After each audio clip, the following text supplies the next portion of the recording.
నమో నారాయణాయ నమశివాయ. మహాభారతంలో ఆదిపర్వంలో నేను ఎక్కడి వరకు ఆపామండి? కుంతికి బిడ్డలు పుట్టినారు, ధర్మరాజు, భీముడు, అర్జునుడు. దెన్ మాద్రి అడుగుతూ ఉంది పాండురాజుని, ఏమంటారు, ధృతరాష్ట్రుడికి 100 మంది కొడుకులు పుట్టినారు, కుంతికి 3 కొడుకులు పుట్టినారు అని మొత్తం ఎక్స్ప్లెయిన్ చేస్తూ నా పరిస్థితి ఏంటని బాధపడుతూ ఉంది. దాని కంటిన్యూషన్, కుంతి నాకు సవతి కాబట్టి ఈ విషయాన్ని నేను ఆమెను అడగడానికి అభిమానం అడ్డు వస్తుంది. నాపై మీకు ఆదరం ఉంటే నా కోసం ఆ కుంతీదేవిని మీరే ప్రోత్సహించాలి. అప్పుడు పాండురాజు ఇలా అంటున్నాడు, మాద్రి, నా మనసులో కూడా ఈ భావం నిరంతరంగా మెదులుతూనే ఉంది. అయితే నీకిష్టం ఉన్నదో లేదో అని సంశయించి నీకు నేను ఈ విషయం చెప్పలేదు. నీ అభిప్రాయం కూడా ఇదే అని నాకు తెలిసింది కాబట్టి ఇకపై నేను ప్రయత్నిస్తాను. నేను చెబితే కుంతి తప్పక నా మాట వింటుందని అనుకుంటున్నాను. ఆ తర్వాత పాండురాజు ఏకాంతంలో కుంతితో ఇలా అన్నాడు, కళ్యాణి, నా వంశానికి సంతానాన్ని, నా ప్రజలకు ప్రియాన్ని నీవు కల్పించాలి. నాకు నా పూర్వీకులకు పిండం లేని స్థితి కలగకూడదు. నా కోసం నీవు ఒక కళ్యాణకరమైనటువంటి మంచి పని చేయాలి. నా యశస్సును విస్తరింపజేయటానికి నీవు దుష్కరమైనటువంటి పని ఒకటి చేయాలి. ఇంద్రుడు కూడా స్వర్గాధిపత్యాన్ని పొందిన తర్వాత కూడా కీర్తి కోసం ఎన్నో యాగాలు చేశాడు. మంత్రవేత్తలైనటువంటి బ్రాహ్మణులు కూడా ఘోర తపస్సులను చేసిన తర్వాత కూడా కీర్తి కోసం గురువులను ఆశ్రయిస్తున్నారు. అదేవిధంగా రాజర్షులందరూ తపోధనులైనటువంటి బ్రాహ్మణులు కీర్తి కోసం పెద్దవో చిన్నవో దుష్కర కార్యాలన్నింటినీ కూడా చేశారు. అదేవిధంగా నీవు కూడా ఈ మాద్రిని పడవని ఎక్కించుకుని గట్టుకు చేర్చు. ఆమెకు కూడా సంతానాన్ని కలిగించి ఘనకీర్తిని పొందు.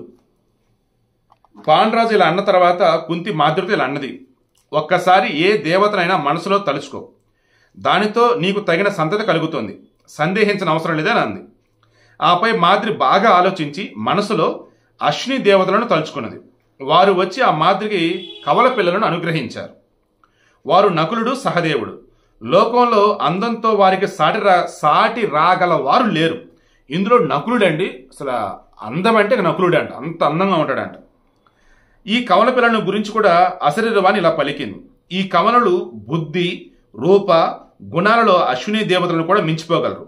తమ తేజస్సు, రూప సంపదలతో ఎంతో ప్రకాశిస్తారు. శతశృంగ నివాసులైనటువంటి మహర్షులు వారికి నామకరణం చేశారు. వారిని ఆశీర్వదిస్తూ వారి భక్తిని, చేష్టలను అనుసరించి పేర్లు పెట్టారు. కుంతి పెద్ద కొడుకు యుధిష్ఠిరుడు, మధ్యముడు భీమసేనుడు, 3వ వాడు అర్జునుడు అని కుంతిపుత్రులకు పేర్లు పెట్టారు. ప్రేత మనస్కులైనటువంటి ఆ విప్రులు మాద్రి కొడుకులలో పెద్దవాడిని నకులుడని, 2వ వాడిని సహదేవుడిని వ్యవహరించారు. కురుశ్రేష్ఠటువంటి ఆ పాండవులు సంవత్సరానికి ఒక్కొక్కరుగా పుట్టారు. అంటే ఒక్కొక్కరికి ఒక 1 year గ్యాప్ అండి. ఓకే, అయినా దేవతా రూపులు కాబట్టి 5 కూడా 5 సంవత్సరాల వలె సమానంగా శోభించారు. ఓకే, ఒక్కొక్కరికి 1 year గ్యాప్ ఉంది, బట్ 5 చూస్తానికి ఒకే వయసు వాళ్ళు అన్నట్టు కనిపించేవాళ్ళట.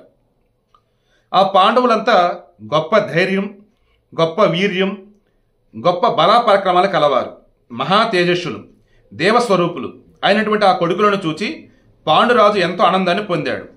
శతశృంగ నివాసులైనటువంటి మహర్షులకు, మునిపత్నులకు కూడా ఆ పాండవులు ఎంతో ముచ్చట గొలిపేవారు.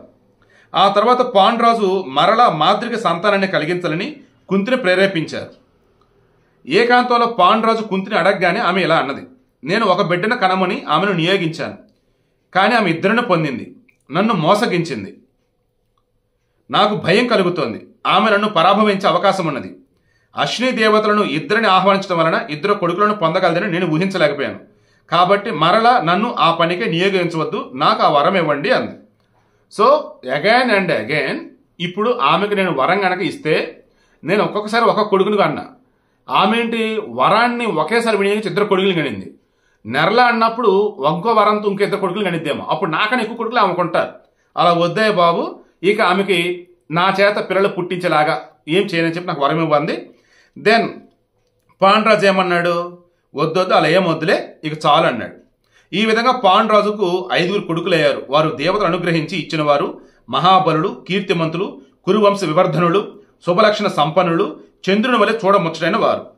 వారు సింహాల వలె పౌరుషం, కంఠం, గంభీర గమనం గలవారు, మహాధనుద్ధరులు, దేవ పరాక్రమములు, మనుజ శ్రేష్ఠులు. ఆ పవిత్ర హిమాలయ పర్వతంపై ఎదుగుతూ అక్కడున్న మహర్షులకు అందరూ కూడా ఆశ్చర్యాన్ని కలిగించారు. శతశృంగ నివాసులైనటువంటి తాపసులు పాండు కుమారులు పుట్టినప్పటి నుంచి కూడా వారిని సొంత బిడ్డల వలె భావించి లాలించసాగారు.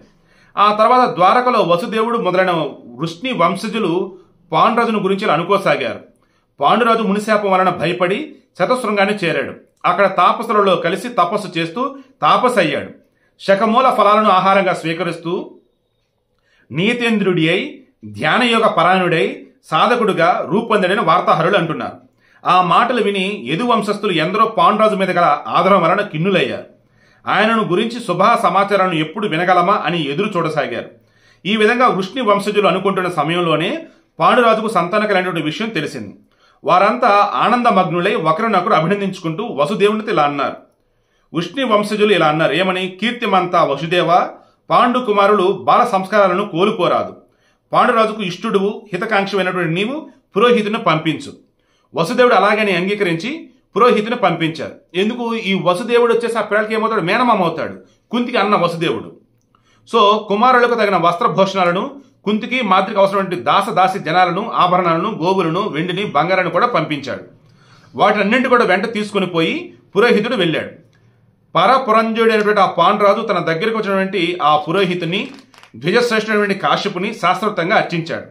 కుంతి, మాద్రి కూడా ఆనందించి వసుదేవుని ప్రశంసించారు. ఆ తర్వాత పాండురాజు తన కొడుకులకు గర్భధానం నుండి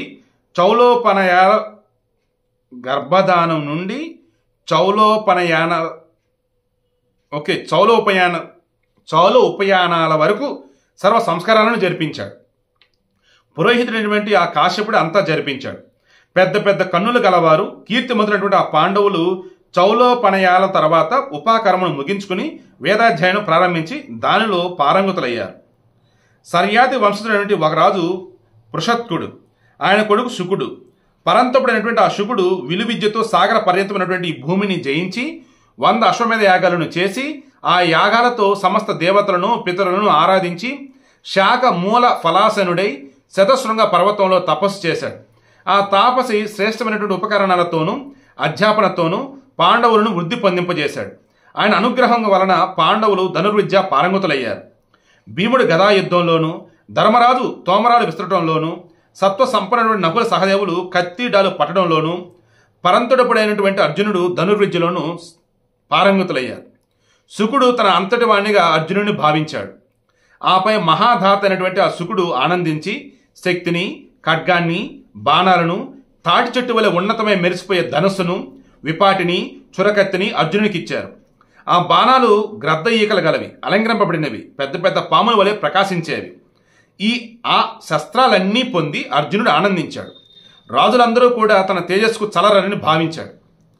అరిందములైనటువంటి ఆ కుంతిపుత్రులు ఒక్కొక్క ఏడు తేడా గలవారు. ఆ కౌంతేయులు, మాద్రేయులు వర్ధిల్లసాగారు. ఈ విధంగా కురువంశ వర్ధనులైనటువంటి 105 బాలరు కూడా నీటిలో తామరల వలె స్వల్పకాలంలోనే వృద్ధి పొందున్నారు.